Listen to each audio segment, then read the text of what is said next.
Hi, good afternoon, good morning, wherever you are in the world. Robin Thornton here. Thank you for joining the channel again.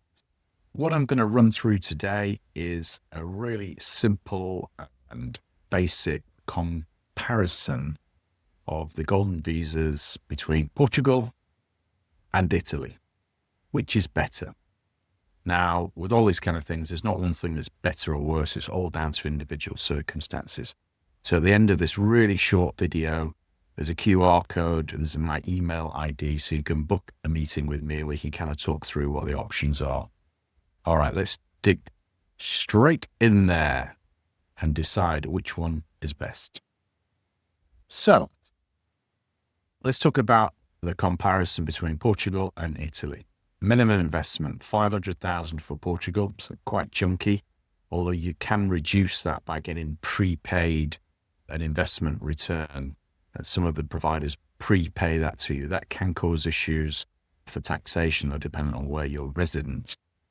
Italy, on the other hand, 250,000 euros. And most of the startup type businesses that's in that category will pay you a small return, 2 or 3% per annum. Processing time has been a big problem for many years. AIMA in Portugal have been inundated. They've got a massive backlog. It is getting better, but best guesstimates at the moment, about 2 years to wait for your biometric appointments. So it's a long time. Italy, on the other hand, seems to be super efficient. 2 to 3 months and you'll have your appointment, you'll visit Italy. And the key to it, going to Italy in terms of the process, is you get pre-approval. So they tell you first whether you're going to be approved for your golden visa investment. Whereas in Portugal, you have to make the investment first and then the lawyers submit your application. Although we've never had anybody that's been refused, and we've done about 1,000 of these such applications so far. Costs, Portugal, it's 500,000 investment, but also the government fees are substantial, about 6,000 euros per person. So that's pretty punchy. And there are renewal fees as well that go into the mix after 2 years and after 5 years. Italy, on the other hand, is super low, very cost-effective processing. We're talking anything between 100 and 400 euros, so it's nothing compared to Portugal.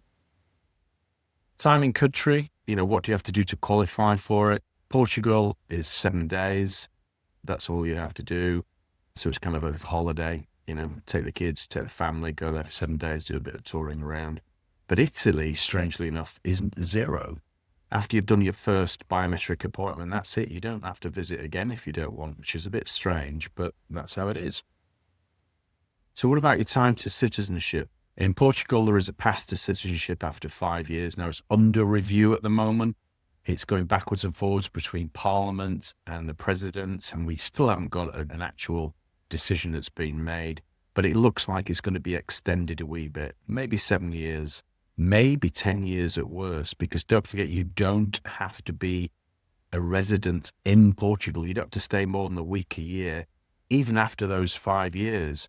So you could still be living in, your home country on a permanent basis, but you're working towards your citizenship in Portugal. So there are some pros and cons to that. Italy is 10 years of residence. It's pretty straightforward. So you have to be physically living there. And once you've done those 10 years, what about family members? Can you add those? Yeah, of course you can in both. Very pro-family. Now, tax. Let's talk about tax through the saying. I could do a whole session on this and numerous videos, but let's just keep it basic.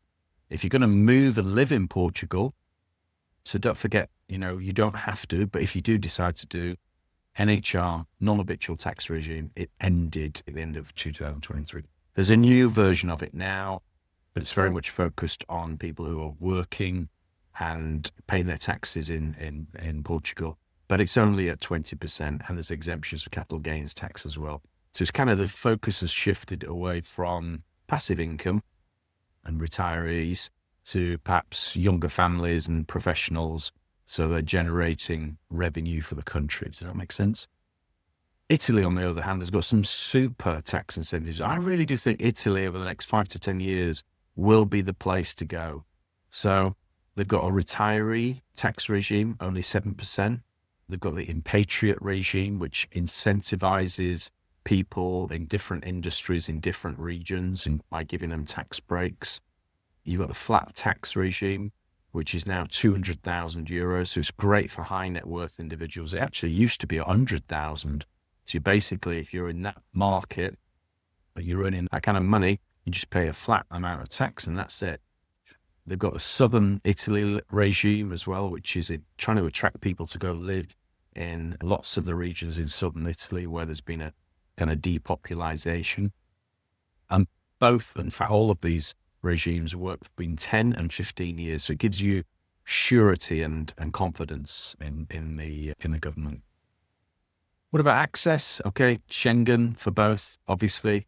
You can apply for permanent residency after 5 years in both as well. So it gives you a few extra benefits in terms of travel. Healthcare, again, great in both. Portugal's probably got a slightly better developed healthcare system, but after 1 year, you're eligible for both government schemes. Most people keep a private type of arrangement anyway, which is really cheap. You're talking 200-300 euros a month. It's not like in the US where it's, 10,000-20,000 a year. Okay, so that's a quick and dirty comparison of the two. Hope that was useful for you. There's a QR code. Scan that on your phone and it'll take you straight through to an appointment. It's kind of a general appointment where I can find out a little bit more about you, your objectives, what kind of risk profile you are, what you're looking to achieve, really. There's my email ID, robin@robinthornton.com. I'm on WhatsApp as well, so that's my WhatsApp number. I live here in Spain. I've been an expat away from the UK for 20 years. So 699-298-292 in Spain. WhatsApp me on there. And of course, don't forget to subscribe. Please, please, please leave a comment or subscribe. It really, really helps in terms of maintaining the information that I can put out there. Okay? Thank you. Have a great day. Take care. Bye-bye.